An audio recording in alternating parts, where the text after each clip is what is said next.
Hello class 10th. Again your bio teacher K. Mishra welcome all of you in online classes of your school. Class, we have completed explanation of chapter number 1 and complete exercise also of chapter number 1 of biology. Now come to control and coordination, which is next chapter in your book. Now class, as far as control and coordination is concerned, we are going to study control and coordination into broad sectors. Number one, control and coordination in plants and control and coordination in animals. As all of you know that in animals all activities are controlled by two methods. First method of controlling all our activities of our body is chemical control, and second method of controlling all our activities of any animal body is neural control. Of course, chemical control is done by some hormones, and hormones are secreted by endocrine glands. एक चीज़ बता दें, बच्चे बहुत confuse होते हैं यहाँ पे। Glands किसको कहते हैं? पहली बात, ये ग्लैंड्स दो तरह की होती हैं, एक्सोक्राइन और एंडोक्राइन। इनमें क्या डिफरेंस है थोड़ा सा जान लेते हैं। Many tissues when combined to secrete anything, then such type of combination is known as gland. ये ग्लैंड कहीं भी हो सकती है बॉडी में। ग्लैंड हमेशा कुछ ना कुछ सिक्रीट करती है, ठीक है। अब these glands are of two types, exocrine gland and endocrine gland. Exocrine endocrine क्या है? एंडोक्राइन ग्लैंड का मतलब होता है ऐसी ग्लैंड्स जो जिस जगह पे हो उसी जगह पे अपना सेक्रेशन रिलीज करते हो, कहीं दूर ले जा करके अपना सेक्रेशन ना रिलीज करते हो। अभी फिर से एक बार बताते हैं, कॉन्सेप्ट आप समझिए। कॉन्सेप्ट, ग्लैंड दो तरह की, ठीक है। एक ग्लैंड एक्सोक्राइन, एक ग्लैंड एंडोक्राइन। दो तरह की ग्लैंड इसलिए हो सकती है क्योंकि एक ग्लैंड वो हो सकती है जो जहाँ पे है अपना सेक्रेशन वहीं पे रिलीज करे, दूसरी वो ग्लैंड हो सकती है जो जहाँ पे है वहाँ सेक्रेशन ना रिलीज करे, वहाँ से दूर ले जाकर अपना सेक्रेशन रिलीज करे। क्लियर हो रहा है?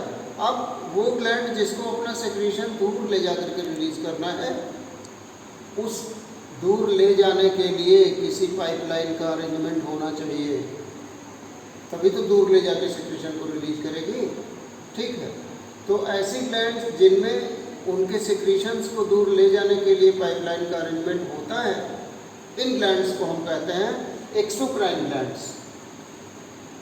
समझ में आ रहा है? Those glands which are having pipelines, arrangement of pipelines for their secretions, ठीक है। Those are such type of glands are known as exocrine gland. And exocrine glands used to secrete enzymes. Now come to endocrine glands. जहाँ पे gland है अपना secretion वहीं पे release करे, इसको कहते हैं, इनमें पाइपलाइन का अरेंजमेंट नहीं होता, ठीक है, वहीं पे रिलीज होता है, इसको कहते हैं endocrine glands. And endocrine glands use to secrete hormones. Hormones are chemical substances, ठीक है। अब जब एंडोक्राइन ग्लैंड का सेक्रेशन उसी जगह पर रह जाता है तो इस हार्मोन का एक्शन पूरी बॉडी पे कैसे होता है, ये भी एक क्वेश्चन है। बिल्कुल होता है जी। जब एक एंडोक्राइन ग्लैंड ने अपना सेक्रेशन वहीं पे रिलीज कर दिया जहाँ ग्लैंड है, तो वहाँ से ये ब्लड स्ट्रीम में डिजॉल्व होकर ये केमिकल, ये हार्मोन हार्ट में पहुंचता है, और हार्ट के पंप करने पे ये हार्मोन पूरी बॉडी में पहुंचता है और पूरी बॉडी में एक्शन देता है। ये डिफरेंस है एक्सोक्राइन ग्लैंड और एंडोक्राइन ग्लैंड में। So one major difference is exocrine gland used to secrete digestive enzymes and endocrine glands used to secrete hormones. ठीक है. So there are two types of control: chemical control by hormones and neural control by nerve cells. Nerve cells के बारे में आप लोग पढ़े हैं class 9th में. नर्व सेल का डायग्राम हर टेस्ट में आता है, हर एग्ज़ाम में आता है. नर्व सेल का डायग्राम, उसके पार्ट्स के बारे में पूछा जाता है. ठीक है. और डेंड्राइट्स क्या है, सिनेप्स क्या है, नेस्ले फाइबर क्या है, निसिल ग्रेन्यूल्स क्या है, ये सारी चीज़ें पूछी जाती हैं. Come to first part, that is neural. अभी केमिकल कंट्रोल हम लोग पढ़ेंगे प्लांट में. सबसे पहले एक चीज़ यहाँ पे बता देना जरूरी है students. Most part of this chapter is out of syllabus. जो नया सिलेबस आपका आया है 10th का, उसके हिसाब से इस चैप्टर का ज़्यादातर पार्ट नहीं है, ब्रेन वगैरह नहीं है आपके सिलेबस में. लेकिन प्लांट हार्मोन है, हम लोग प्लांट हार्मोन पढ़ेंगे और इस चैप्टर का एक आउटलुक जरूर पढ़ेंगे कि कैसे एक्टिविटीज़ कंट्रोल होती हैं एनिमल्स में. ठीक है. तो let us see how neural control takes place in our body. We are having 3 types of nervous system. Human beings are having 3 types of nervous system. First one is ANS, autonomous nervous system. Second one is PNS, peripheral nervous system. And third one is CNS, central nervous system. ठीक है. Central nervous system consists of nerve cells. Nerve cells. Again, these nerve cells are combined together to form nerve cord. In our backbone, nerve cord is present, which is made up of nerve cells and brain. So our backbone, that is nerve cord and brain, these two consisting our central nervous system. ठीक है.